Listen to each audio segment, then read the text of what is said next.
Let's bring in Rachel Farrington. As a 17-year-old politics student, she got sick of her friends saying they didn't vote or know who to vote for, so she set up a website, votingcounts.org.uk. Now she's 23. It's become her hobby to try and encourage everybody to vote. Your website's apolitical, is that right? Yeah, it's really important for me that people make their own decisions. I think people are completely able to make their own decisions and work out which candidate is best for them. It's interesting. Someone I know who works at a brand that's aimed at young people say they keep being asked who to vote, to tell people who to vote for. That people, especially when they're younger, do feel disconnected from it and like they don't know who to vote for. So either they don't vote or they ask someone else what they should do. Yeah, I think friends, family, the media are big influences on how people vote. So what I try to do with our website is kind of give people an introduction to the political parties, and if one takes their imagination, that they can go off and find more information on the party's website. But what about people who just can't be bothered? I mean, how are you going to get them to do it? So on our website, Voting Counts, we have a list of reasons about why you should vote, and a lot of it centres around that these politicians are making decisions that really do actually impact your life. It might seem like it's really far away in Westminster, but these people are impacting on your local council budget, your housing, police, all those kinds of things that are really pertinent to our lives. What about spoiling your ballot? I think spoiling your ballot it's a completely valid option. If you just stay at home, it presumes you're uninterested in the election and you're uninterested on who gets in or how it affects your life. Where if you actually go and actively spoil your ballot, which is recorded in the data afterwards, it shows the difference between disaffection and dissolution. Like, you're seen as a percentage of people that their vote's there to be won, but there was no one there to do it, and politicians aren't going to listen to you unless you show that your vote's there to be won. Can you understand why people have been pushed off by the EU referendum? I do. I can see on both sides of the debate, but I would say that elections are about holding your politicians to account. So if you're not happy with the way that your local MP has acted since the referendum on both sides of the debate, then this is your chance to vote for a candidate that will represent your views in Parliament. Let's bring Christy into this. Christy, hello. Hello. You got in touch earlier and I was really struck by your message. You said you don't feel like you're qualified to vote. Is that right? Yes, yeah. I don't feel like I'm qualified. Tell us a bit more about that.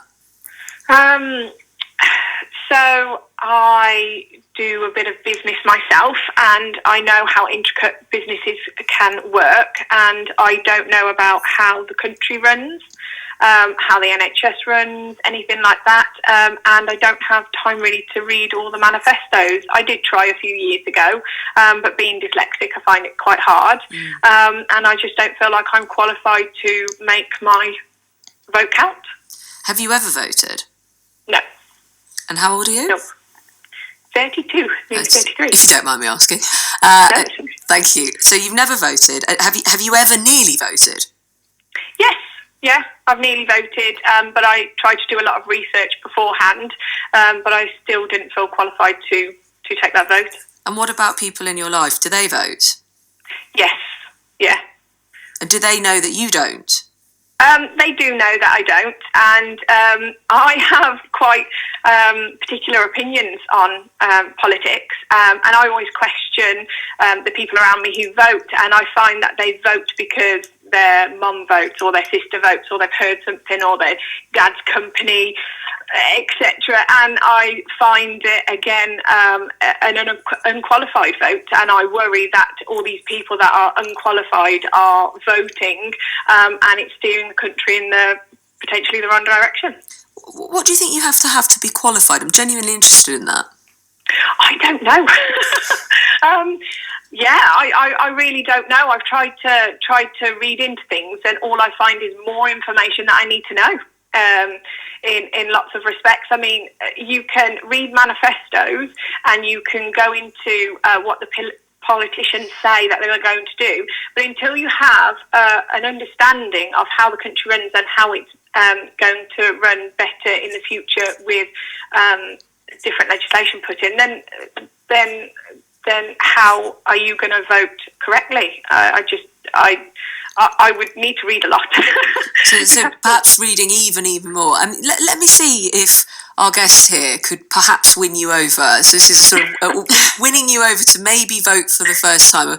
No pressure, but Rachel, go on. I would firstly say that this is completely the reason I set up Voting Counts. My friends said they weren't going to vote because they didn't really know what or who they were voting for.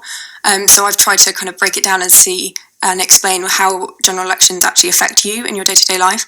But from the reasons you've kind of laid out, I would say that you don't have to be an expert in everything to decide who to vote for. I think sometimes it's a case of recognising what are the issues that really matter to you. And if that is, you said you're a business owner, so kind of looking at what the party is saying about business, that can sometimes help decide who's best for you. And then also I would say that too often this election is seen as kind of which prime minister do you want, when actually you're voting for a local representative.